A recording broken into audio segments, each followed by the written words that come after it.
All right. Hi, everyone. Welcome to the 2024 Stethoscope ceremony. My name is Haley Farrow, and I'm so happy to be here with you all tonight. When I had my stethoscope ceremony 4 years ago, we were all at home on Zoom with sweatpants on the bottom. I'm just kidding. So it's great to see you guys here. I can't believe it was already 4 years ago that I was in your shoes, and now I'm in my intern year here in the emergency department. And looking back on this moment, there's a lot of things I could say, but not a lot of time. I do have a confession that my stethoscope disappeared in my second year, which I'm very sad about, and I hope someone else out there is using it to listen to lots of good heart sounds and lung sounds, but I wish it was me. So put your name tags on your stethoscopes. And I think, there's gonna be a lot of new things, especially as you continue on in your training. You're gonna see so many incredible patients, and you're gonna get to, You're gonna get to listen to babies' first breaths, listen after intubation to make sure that it's in the right place, try and fail to hear murmurs multiple times, and it's gonna be amazing. We even can use it sometimes as a reflex hammer in the emergency department. So it really has a lot of uses. So just remember, as you're seeing all these patients, you're gonna learn something from every single person you meet, and there's a human being who sometimes is really scared and sick on the other side, so that's something just to really keep at the center of all of this. So before we proceed, I'd like to share a few brief instructions with you guys. So first, please don't open your stethoscope boxes before you're instructed to. We will open them together at the right moment. And then you'll notice some blank thank you cards and pens in front of you. During the ceremony, please take a moment to write a message of thank you to the donors who have generously sponsored the stethoscopes you're getting tonight. There's no need to address them to anyone in particular. You can just say, "Dear Doctor," and that's great. So enjoy the rest of your evening and the speakers you're about to hear. So now it's my pleasure to introduce Dr. Peter Baeff.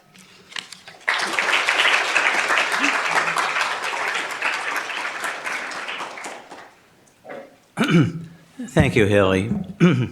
I'm the president of the Johns Hopkins Medicine Alumni Association, which is my great privilege, and a proud member of the class of 1974 who just celebrated their 50th reunion here. The Johns Hopkins Medicine Alumni Association previously was known as the Medical and Surgical Association, and the name was changed several years ago to reflect the fact that not all members of the Johns Hopkins Medicine Alumni Association are physicians. We have many graduate students and so forth that are also members of the Alumni Association, and that's why the name was changed. And we have a number of our staff who are just wonderful here. So Chad and Jamie, and they do a tremendous job for us. We are the group that actually collects the funds to provide the stethoscopes and white coats that you will receive, excuse me. And we also fund many medical student groups. So as you go through Hopkins, some of you will apply for grants from the Johns Hopkins Medicine Alumni Association. We try to fund as many of these as we can. Excuse me.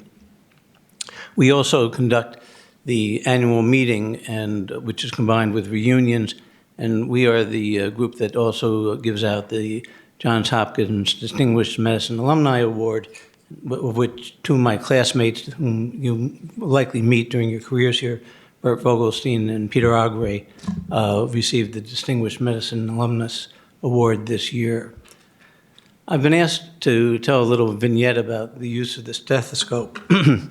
I'm a hematologist and oncologist in Connecticut, and one thing that I vividly remember is about 15 years ago, one of my colleagues, who's a radiologist, had a relative in Florida who was a man in his early 60s, he said, "I'm flying him up here to see you. He's got cancer. You've got to see him."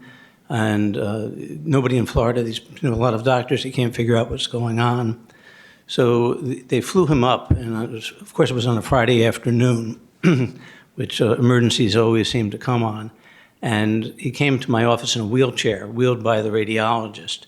And my nurse and I could not get him up on the examining table because he was in such severe pain. He had lost about 20 pounds. And my nurse took his vital signs, and he had a temperature of 101.5. And I listened to his heart with my stethoscope, and he had clear-cut aortic insufficiency. So I instantly knew he had subacute bacterial endocarditis. And you're just starting out in your medical career, but you'll become aware of this.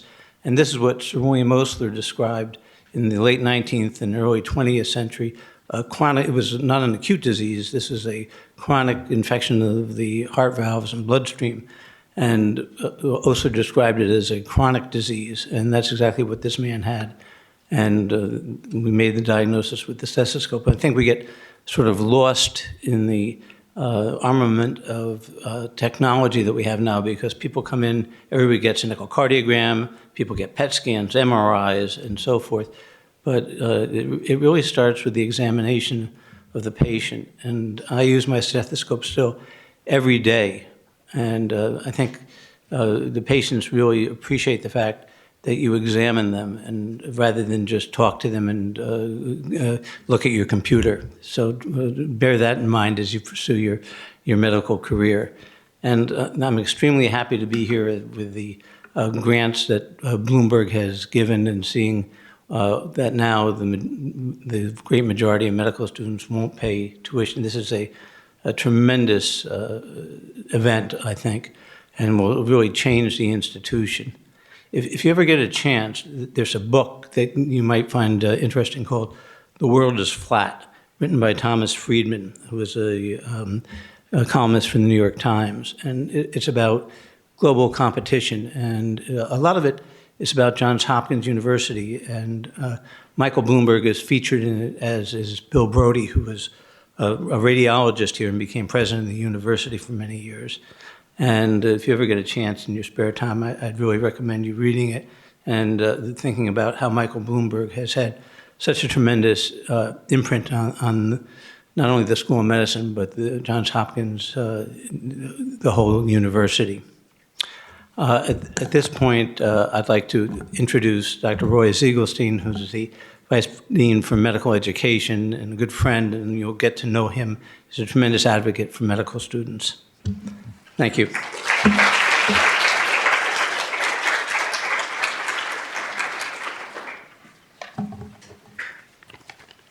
Oh, that's me. Well, this is always a really great event, and I hope that when great events come along in your life, like this one, and I'm sure you've had many so far and will have many more, that you just pause for a minute and try to sort of drink it all in, if you will. This is always one of my favorite events of the year, and that's not just because I'm a cardiologist and use my stethoscope all the time and get to show you something now, but also because it gathers the first year class today together for really a momentous occasion. I'll just say that I'm sure Dr. Bayev did not have a stethoscope event when he was a student. I did not have a stethoscope event when I was a student. I had to go to the store and buy a stethoscope. I had no clue either what I was buying or how to use it, just that I had to spend a lot of money for it. So it's really a fantastic thing that you're being given these stethoscopes today. In addition, just to let you know a little bit about myself, I am a first-generation college and medical student. I came from a family that had no money really to pay for medical school.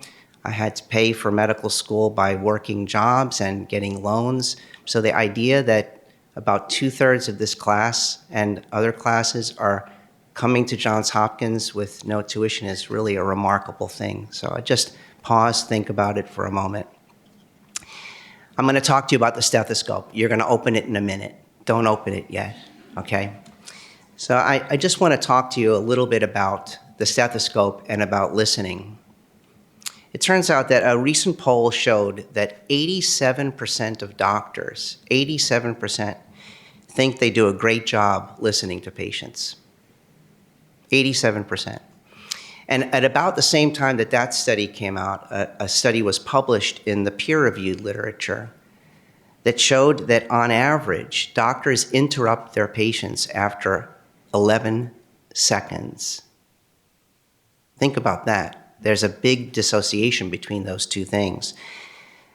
In fact, things seem to be getting worse because over the last 40 years or so, there have been several studies that have looked at doctors interrupting patients, and they show pretty consistent results that doctors interrupt after about 16 to 20 seconds. 11 seconds is the worst we've ever done, and that's the most recent study. So I mention that to you because I want to emphasize that though we will be talking about stethoscopes right now, listening to your patients, really being present for your patients and listening to them is really key and will actually reveal more diagnoses than the stethoscope will. That's point number one. Now, how many of you raised your hand or yell are members of Tausig College? That was a fairly wimpy yell, I would say.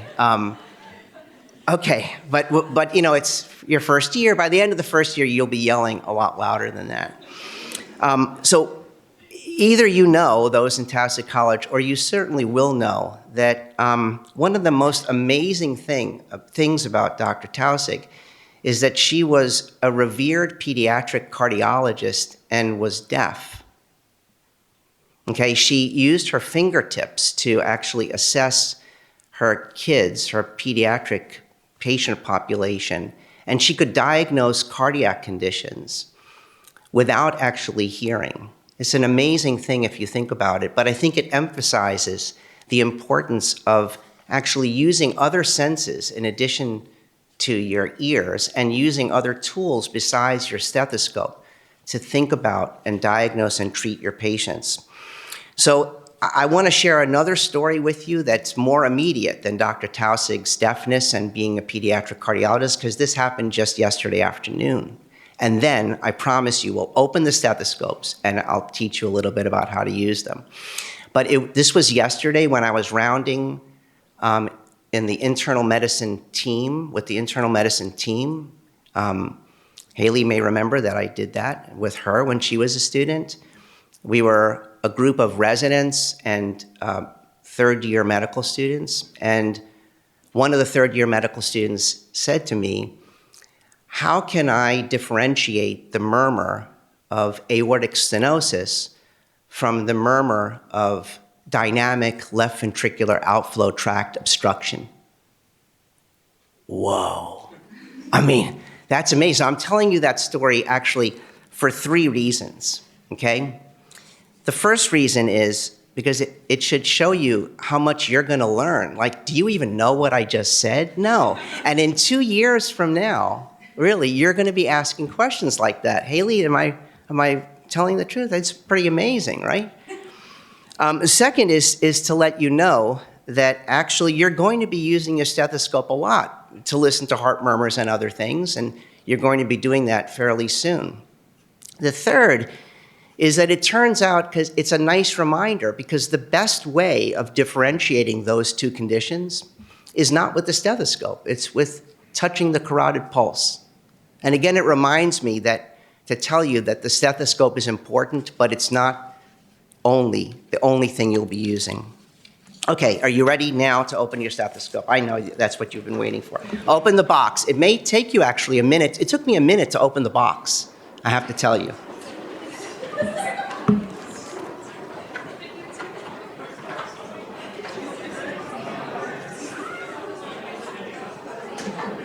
I'm still seeing some people fiddling with their boxes. Do all of you have your boxes open?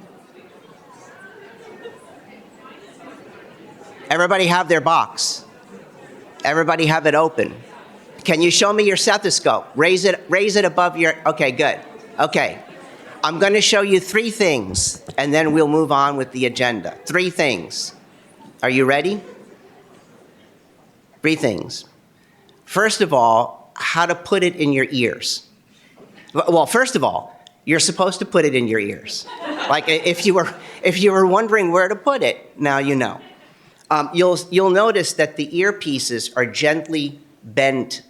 You see that? They're bent either forward or backward, depending on which way you hold it. You should hold it so that they're bent forward. They're angled forward. That's how you put them in your ears, okay? They should fit in. I hope you can still hear me. They should, they should fit in nice and snug, almost like an AirPod. You know, the tips.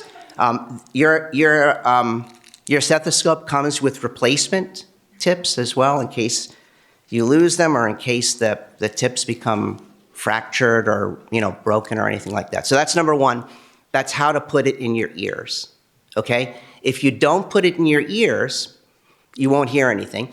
And if you put it in the wrong way and it's not, you're not going to hear anything as well. So that's number one. Number two, the stethoscope that you have, which, by the way, I want to tell you, is probably the best stethoscope on the market. So you're not getting like a toy. This is expensive, and it's a great stethoscope. And just to let you know, it's the one I use every day. Same stethoscope, okay?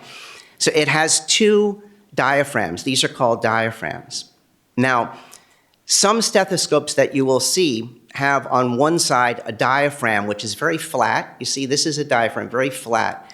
And on the other side, there's something called a bell, which is not flat. It's sort of raised. So you may see another stethoscope that looks different from this that maybe someone else will be using who's not as good as you, okay? The diaphragm is useful for listening to higher pitched sounds. So for example, the first and second heart sounds are higher pitched. They're heard very well with the diaphragm, okay? But many murmurs, and certainly the third heart sound, are low pitched and heard best with the bell.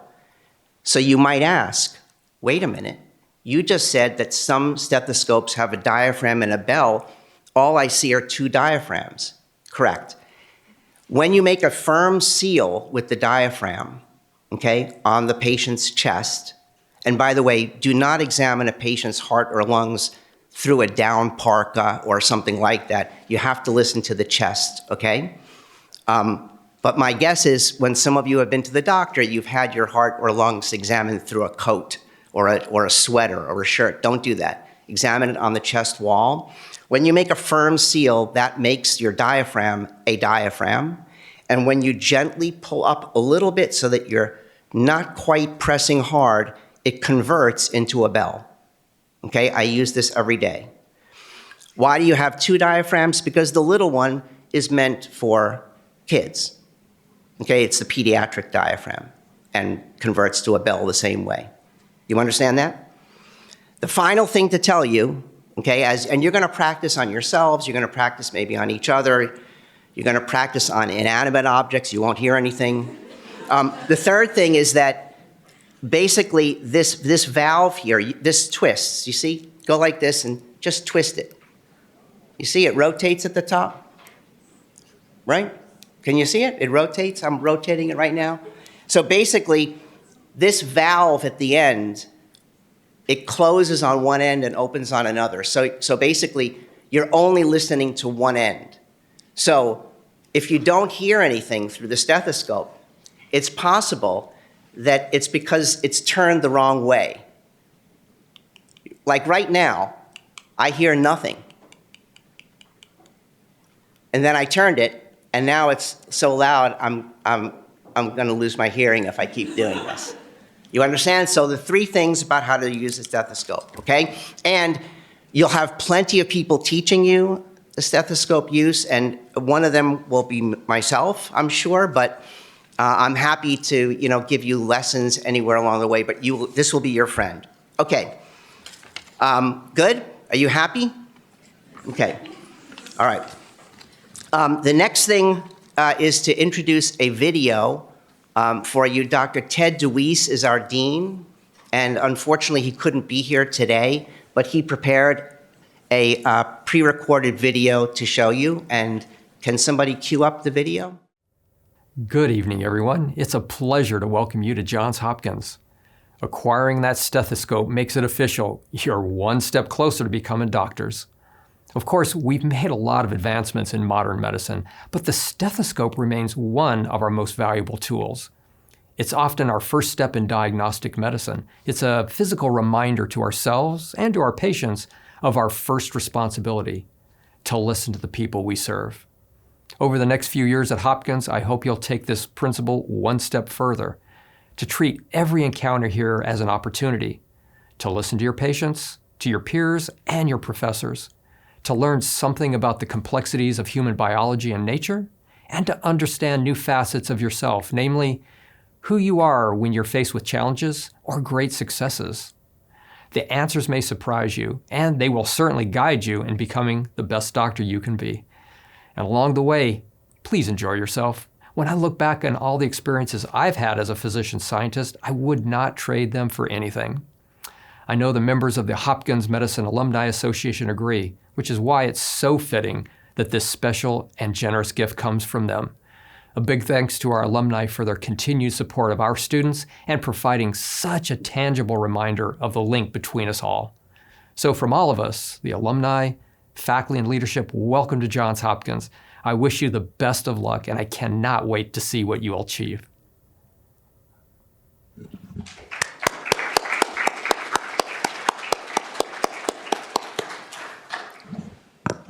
You will actually get a chance to meet Dr. Deweese. He exists.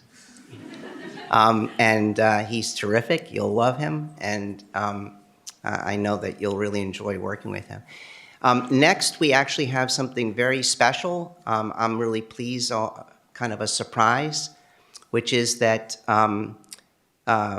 Bloomberg, Mayor Bloomberg, as Dr. Bayef noted, who's been the generous donor for this tremendous gift, has also created a video, and that's next.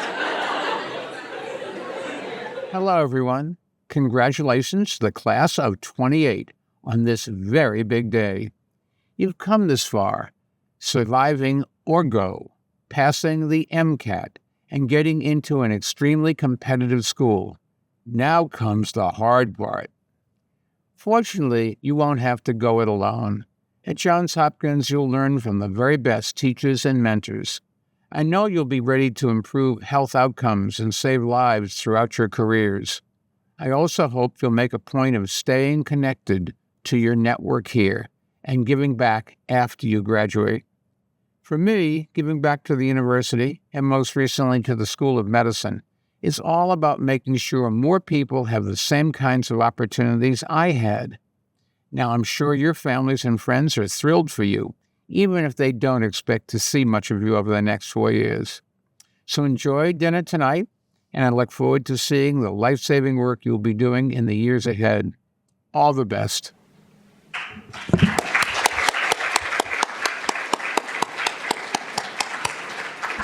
Now, I realize you thought the surprise was he was going to come in the back, but let me tell you something. It was just a few years ago that he was here in this building with Joe Biden to announce a big cancer initiative, and there were photo ops with the students on the staircase. It was quite a remarkable event, just to let you know.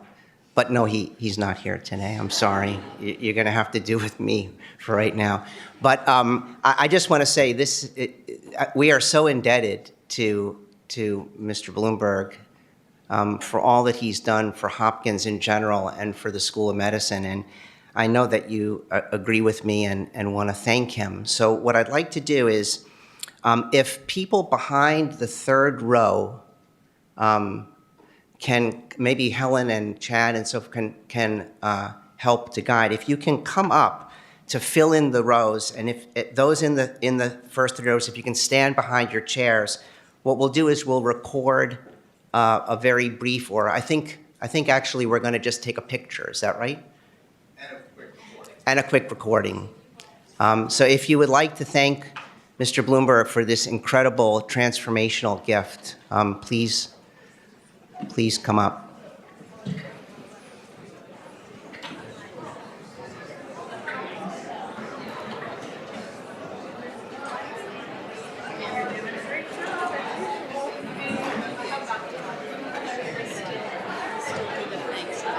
Yeah, I know. I'm just waiting here.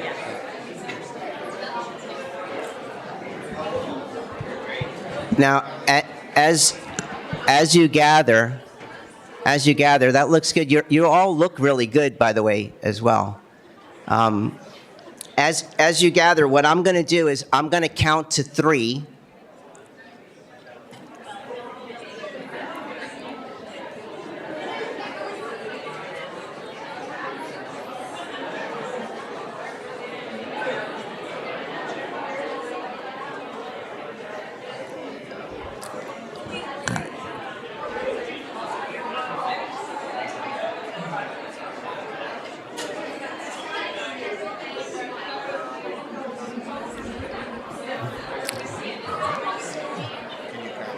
Yep, you all look really great. Can you hear me? Okay, I'm going to count to 3. And when I count to 3, if you could say, thanks, Mike, which is what the sign says, I'm just reading. If you could say thanks, Mike, and cheer louder than you did for Tausig, that would be great. Are you ready? 1, 2, 3.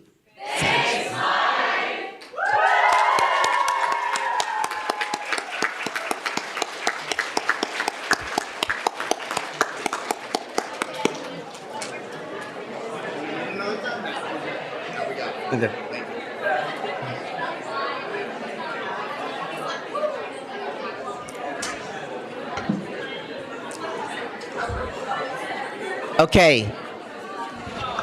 We're almost ready for dinner. Almost ready for dinner. Okay. Just a few sort of housekeeping things. First of all, I really am genuine when I tell you this is one of my favorite days, and you'll hear me say that for other things too. I admit, like white coat ceremony, but these are days when you really should just pause, because I know a lot of great things have happened to you so far, and many, many more will happen after this. But these days are just important to think about, reflect on. Other professions don't have an event that's similar to the stethoscope event. So, and again, I'm serious when I say, if you want a private lesson on stethoscope use, please come see me. Okay, and also I think it's really very special this year, because this is the first class that really has benefited from Mr. Bloomberg's unbelievable gift. And we all have worked so hard, Peter Bayeff being one of them, to support medical student education, and we've come so far, and I really appreciate your thanking Mr. Bloomberg, and I know he'll be grateful as well. So just a couple of housekeeping things. You have those thank you notes for your stethoscope donors. If you can complete them, that would be terrific. They'll be collected and mailed to the alumni who've purchased your stethoscopes through their donations. It's really a phenomenal act by the donors to do that.